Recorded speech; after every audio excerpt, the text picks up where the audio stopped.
Today we are chatting with Gamma-Ray. Welcome to Finland and especially in Tampere again. Thank you very much. Nice to be here.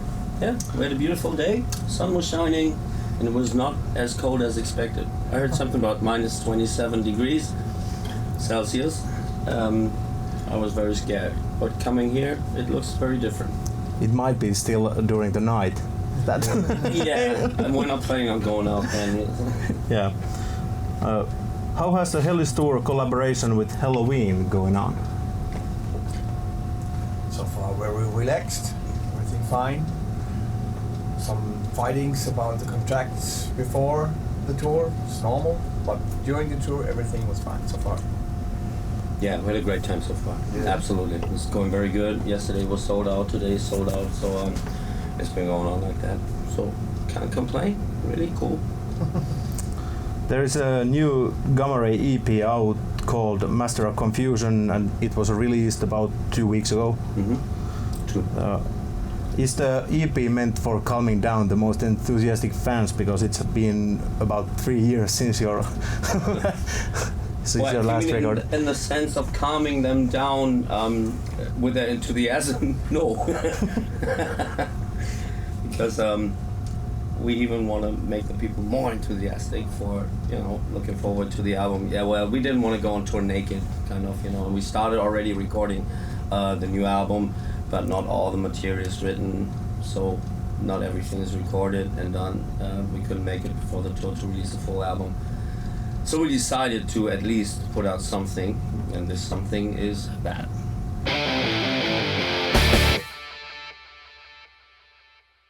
Jyrki 69 from the Finnish gothic rock band 69 Eyes say that it usually takes 3 years between 2 records because 1.5 years goes on the tour, 1 year of making material and half year goes in the studio. Do you recognize the pattern? Is it same for you also? It's pretty true. It's actually pretty true, yes. It might have been just 2 years in the past, but the older you get, the more time you need for everything. You also have referred to the new EP as the longest single in the metal. Is it also and also the mega mini maxi? Yeah, whatever you want to call it. It's a fucking long EP, and actually the idea came by the record company. They said, well, this thing is so long, we can announce it as the longest thing in metal, which in the end we found out is not completely true. I think I heard from somebody that there's another band, I think it was Moon Sorrow or something. They made an EP that is even longer. So it wasn't our idea. We're not to blame. Do you know where the band Moon Sorrow comes from? Let me guess. You might guess right. Italy. No.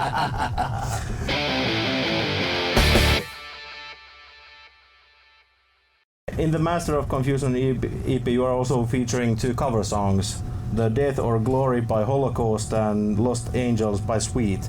Why those 2 songs?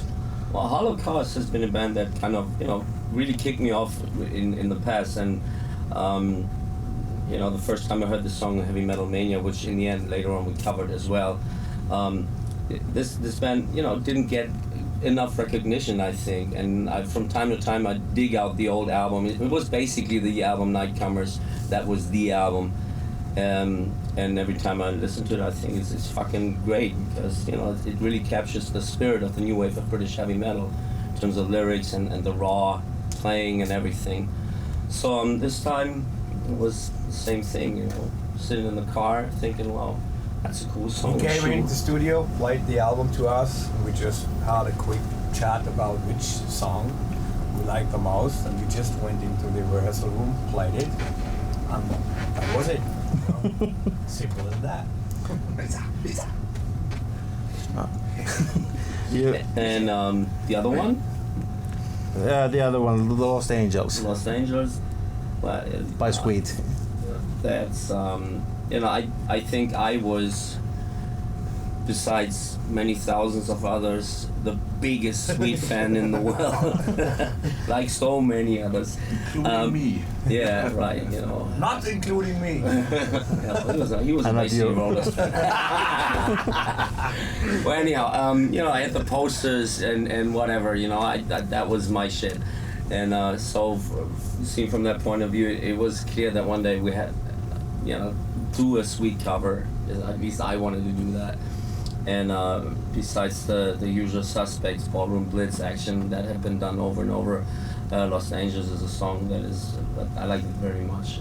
It's a very cool song. And we already had recorded the basics, the drums and bass, in another recording session from the albums before.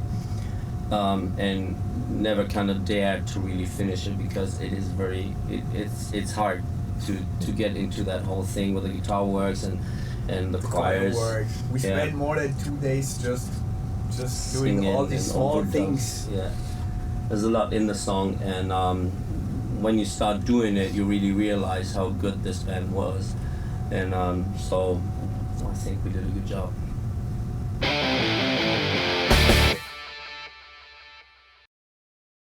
I think you originally planned that the studio album should be out by now.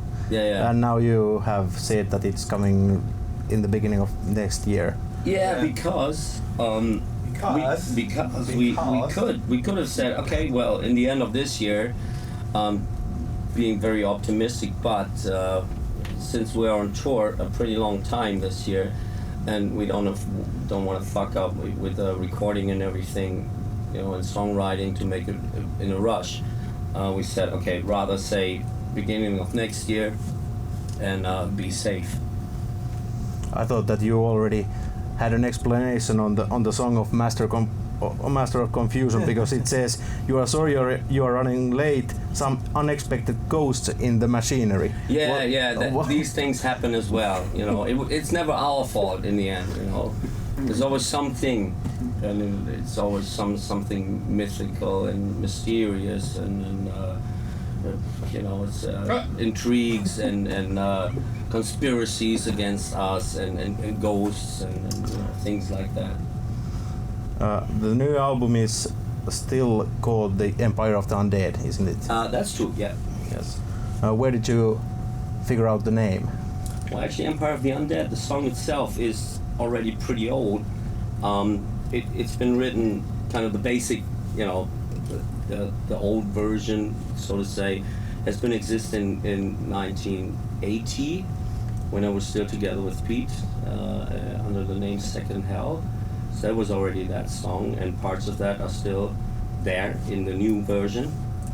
So the title was there from the beginning on. I don't know how I came up with it in the first place, but it sounded cool.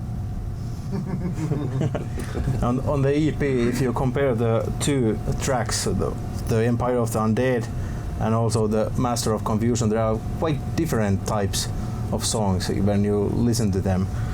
Is it like reminiscent of the entire record that it has many types of?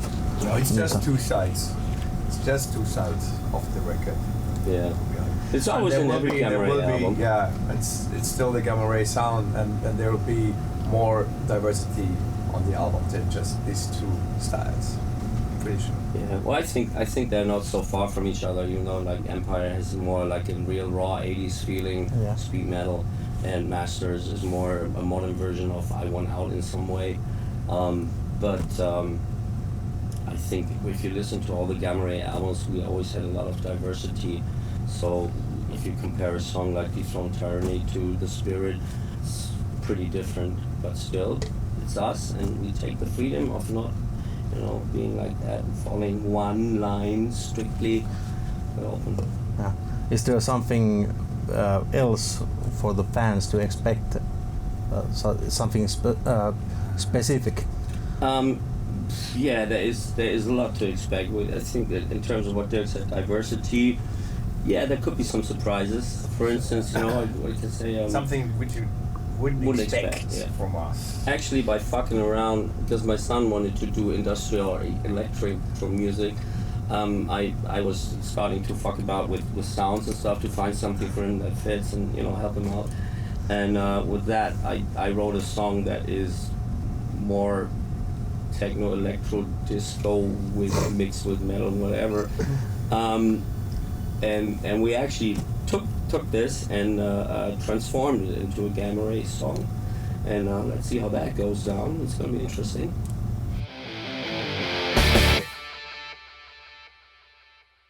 Your touring pace in this hellish tour is quite intense. So you are one day there, the other day somewhere else. You have almost every night show somewhere. How do you? That goes along with touring. Yeah. How do you make it on the stage? Keep your 100% every night. Oh, we got a lot of pills.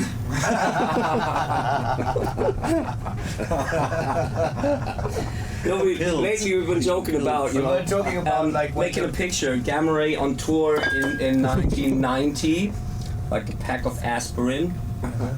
And Gamma Ray on tour in 2013 was like a mountain of medications and everything, something for everything. It's true. It's not a joke. It's true. Yeah. If everybody would put out this stuff right now on this table, it would be full. That's true, yeah. Yeah, it's a hard rock and roll life. Yeah, sure. Yeah. Okay, Michael, you are quite new in this band. Who's Michael? Michael. Jetzt hat er es verstanden. The Finnish band Stratovarius just introduced their new drummer, Rolf Pilve, replacing Jörg Michael when he wanted to quit touring. And Rolf is a technical drummer, whereas Jörg was a hard pounding drummer. Are you the same type of drummer, like more modern, more technical drummer, or are you like old school, hard pounding drummer? Hard to say. I would say that maybe it's a kind of mixture. I would say compared to Daniel, who was the former drummer from Gamma Ray, maybe I'm a little bit more rock and roll, so to say. He was a really tight metal drummer, and compared to that, maybe I'm a little more rock and roll. Okay. Yeah. Is that true? Yeah, that's true. So is it true? Yeah.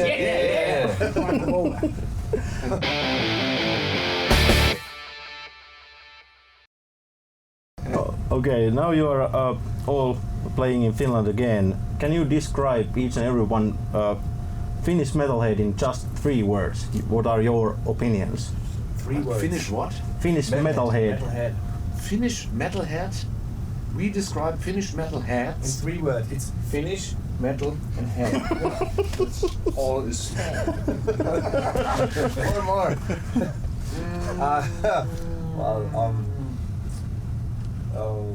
It's difficult. Okay, strange.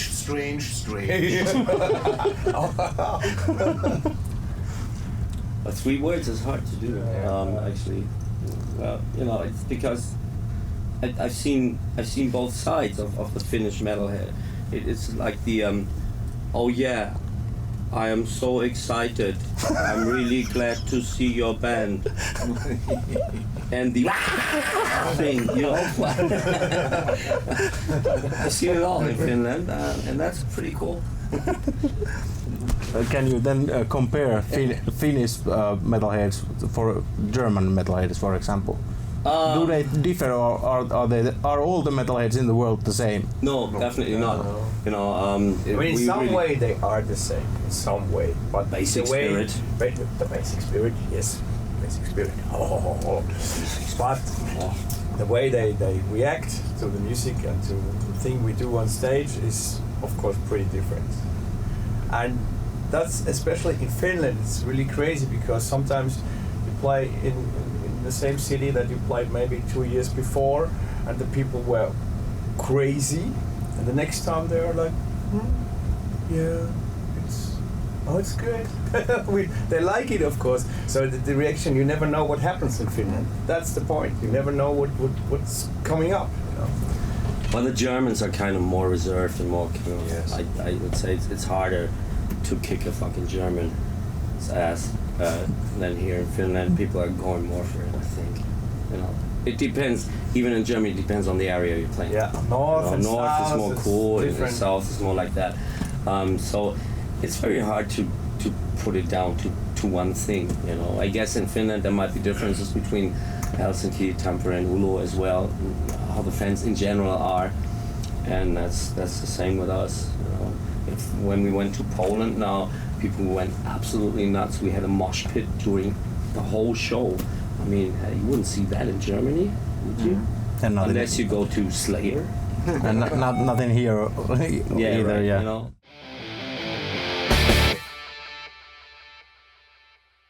I know that we are now doing a Gamma Ray interview, but for you, Kai, I have to ask one question at least. Okay. From Why did you leave Hello? No, not that. About the Unisonic. Yeah. How's that front doing? At the moment.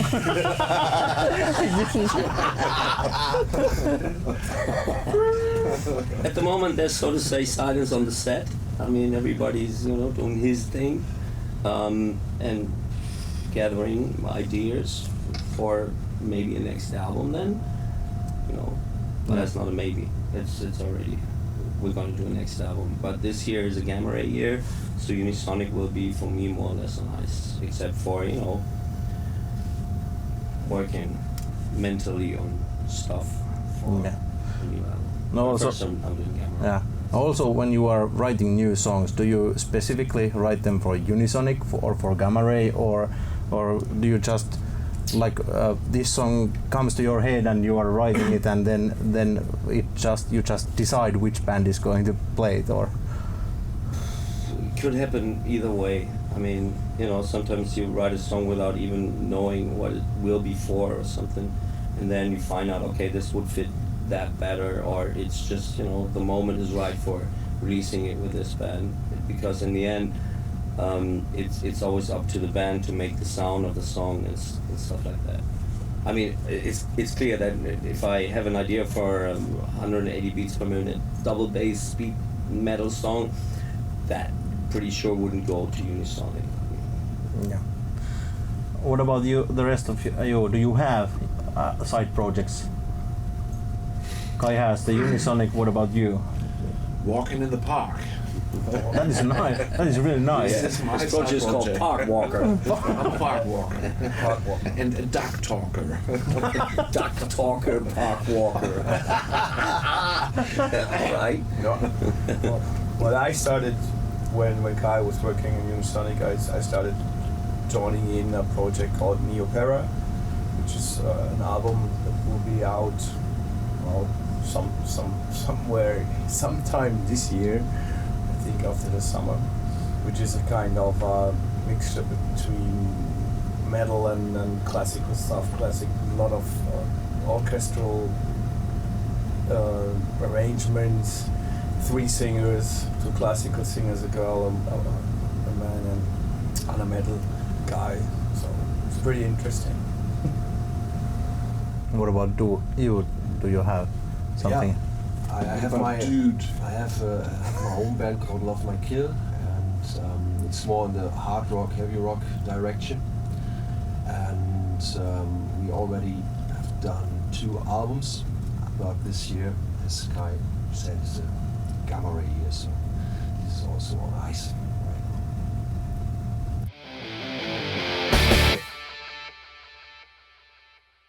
now. One Finnish band called Abulanta once introduced as a joke that because most of the records are now sold online, they should finance the recording process in introducing commercials between the songs. What do you think about that idea? Remember, it was a joke. It was a joke. But that would you never ever? The end of the downfall of music. I mean, it already sucks that in every YouTube clip you watch, there's like a fucking commercial up front, and the TV, you cannot really watch a fucking program because it's like full of shit. Same with radio. So that would be the end. Yeah, I think so too. Lucky it was. Okay, by the way, this beer is really good. You had the wrong one. I think you should have at least a Finnish can then. Well, they pay more. Sorry. What do you mean they pay? Where's my money? So, what do you think the future looks like for the German power metal bands, especially Halloween, Gamma Ray, and Unicycle? These bands all don't have a chance. They will go down, and they will all be replaced by Scandinavian musicians and bands. We already split up, but we didn't tell anybody yet. So. Actually, when you said that they will be replaced by Finnish bands, you have had also some Finnish players. Yeah. Doing some tours. Yeah, we had Hero. He actually visited us yesterday on the keyboards, and yesterday we met Kasperi Heikkinen, who he told me yesterday he joined UDO, so we made it somewhere. And also in the German. And you see, it's getting more and more common that German musicians or bands that these bands that consist of two main people and exchangeable musicians get their exchangeable musicians from Scandinavia because they grow on trees here and are very cheap. Oh, that is the main reason.